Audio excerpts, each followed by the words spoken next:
Did the Flyers ever explicitly say publicly, we are going to go for the biggest players in 2026 free agency? Connor McDavid, Kirill Kaprizov, come on down. We will back up the Brinks truck. Bring your asses to the city of brotherly love. No. Have the Flyers heavily implied over the course of this rebuild that 2026 is a time they are going to look to flip the switch and get bigger money players? Yes, they have. They didn't explicitly say, 2026 free agency, we're going to go out and get the biggest fish possible. No. They have noted on multiple occasions, on Snow the Goalie, on Press Row Show, on other shows entirely, well, we have a lot of money coming off the books in 2026.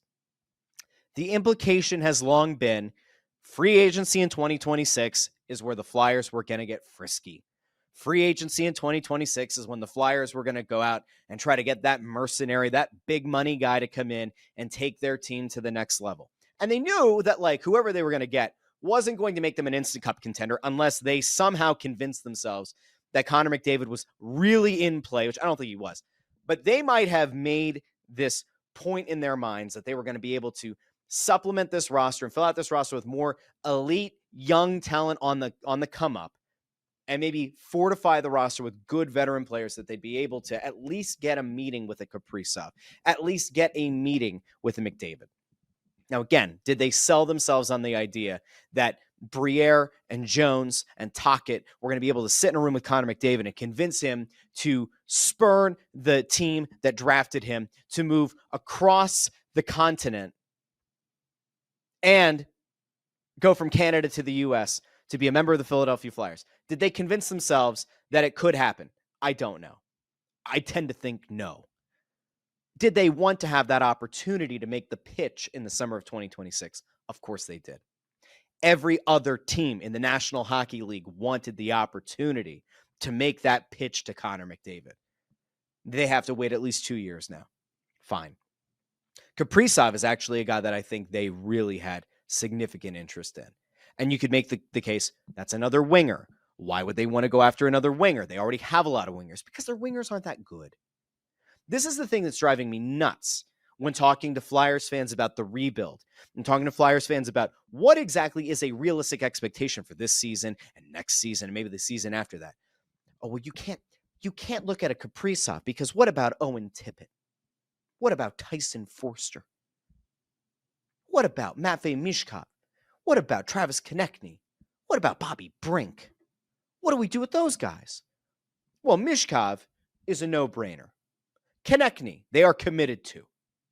Arguably their best or second best winger, right? Tippett, I've said many times, I don't see it. I don't see him becoming a 40-goal guy. I'm not even sure he becomes a 35-goal guy for a really good team. Could he eventually turn himself into a 30-ish goal guy on a bad team where you just say, somebody's got to score the points, somebody's got to score the goals? Maybe. I don't see it here. I don't see a fit here. Maybe I'm wrong. Maybe Rick Tocchet is going to be the Owen Tippett whisperer and turn Tippett into one of the best goal scorers in the National Hockey League. Maybe. Or maybe the Flyers should take a look at that $6.2 million cap hit and say, hey, with the cap going up, if he's a 25 to 30 goal scorer, and we have an idea that that's now going to cost $8, $9, $10 million over the next couple of years, well, then maybe the Flyers should say, hey, we trade Tippett, we've got to get value back, but he's a cost-controlled asset for an extended period of time. It makes you think, all right, what do the Flyers need? They need defensive help more than anything.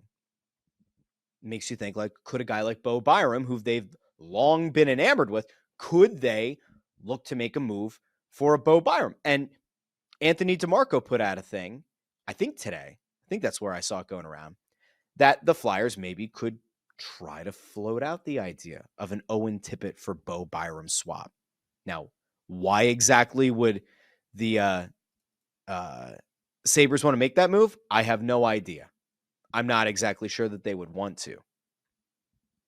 But it is interesting. I think that Tippett ultimately should be dealt for a defenseman. I think the Flyers would be significantly better off making things work on the wing this season, but bring back a guy who could legitimately help the blue line. JH brings this up. I'm not going to use Biz as like the source of truth here. I'm not going to say that Biz is like the most plugged in guy in the sport and has never gotten it wrong. But I do think there might be some truth to this. It says Biz's tweet about the Flyers being willing to back up the Brinks truck for Kaprizov and then more bonuses on top of it was a real kick in the balls. Again, I think they were very interested in Kaprizov. And maybe part of why they were going to be interested in Kaprizov is because they knew they were going to have one or two of their young wings that could get them defensive help, and then they could replace one of those guys with an even better version of a winger, and Kaprizov would have fit the bill. They also have guys that they believe in, right? Regardless of what you think of Sean Couturier is going to be here. He will be here. He will be the captain on this team. In an ideal world, Couturier is your 3C or your 4C because Zegras is your 1C, and he's done a great job. Because Jetlachenko solidifies himself as like the 2C or 3C. Because Jack Nesbitt continues to develop this year, and he solidifies himself as like the 2C, or maybe eventually the 1C. Who knows? Who's to say? They know they have Porter Martone in the wings. See what he did there? To play on the wing. They have young reinforcements coming. They believe in those guys, and not that they're just going to be NHL contributors. They believe that those guys are going to be difference makers for this team. They might be crazy, but they might not be.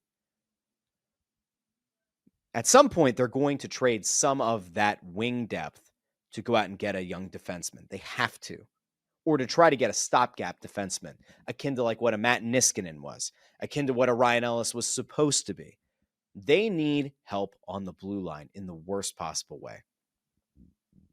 Now, the question that I've been posing, and the question that I kind of posed in the episode and in the description, is: has the Flyers rebuild plan actually changed? And I think it has.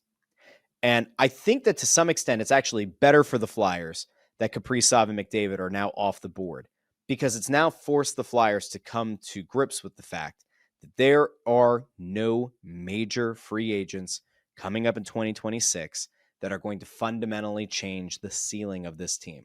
You could scream until you're blue in the face, Jack Eichel would be a great signing, and he would be. There's virtually no chance Jack Eichel's going to come to Philadelphia. Now, if they somehow have a backdoor line of communication to Eichel and he comes here, sure, it would help the Flyers in a tremendous way. I don't see it being a realistic possibility. So now the Flyers have to kind of reconcile that if they thought the 2026 free agent class was going to be where they were going to get that big impact player, now it's off the board. So now the onus falls onto Danny Briere, to Keith Jones to some extent, to Rick Tockett's ability to bring players in, to connect with players. It's on those guys to figure out how to go out and acquire players who are going to be those difference makers, because free agency doesn't look like it's an option. This also leads to the people who want to see the Flyers suck again for another year for the shot at a generational talent in Gavin McKenna. This adds fuel to that fire. And now with the news that Cam York is hurt, is going to be on injured reserve to start the season, with the fact that the Flyers have two backup goalies as their actual goalies going into the year, in Sam Ersson and Dan Vladar, there, I'm sure, are people who are going to question whether or not the Flyers are in unintentional tank mode, akin to Chuck Fletcher's entire existence in Philadelphia. And I don't think it's that, but man, it is brutal.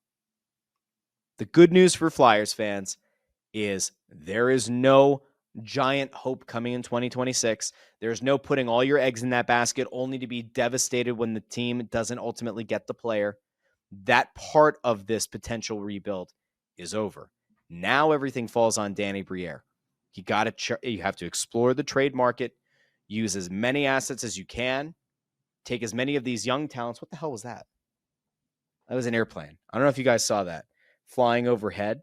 I was wondering if it was a UAP. It's not.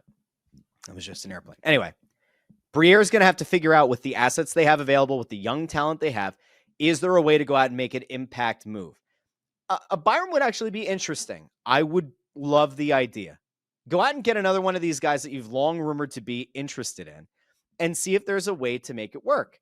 I mean, hell, we heard that the Flyers were interested in Trevor Zegras for 3 years. They finally did it. Again, Anthony DeMarco's story that came out on Tuesday. He said, here we go. Could the Flyers target Byram in a deal centered around forward Owen Tippett and defenseman Emil Andre, who, by the way, good defenseman, but he happens to be small. The Flyers think they're too small on the blue line, so they're not going to have Emil Andre start the season with the team. He might be traded. So, okay, could they target Byram in a deal centered around Owen Tippett and Emil Andre? DeMarco says Tippett does have size and is under contract for 6 seasons beyond this one, both of which would presumably check Buffalo's boxes for an arriving forward.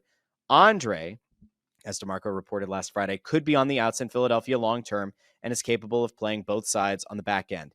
He would have more than one countryman on the Sabres blue line as well. If that is a trade that you could theoretically make, it is one that absolutely makes sense for the Flyers. I hope they do it. You need to get better defensemen in here. The goalie situation is about as bad as it can be. But you can still fortify that blue line and feel a little bit better.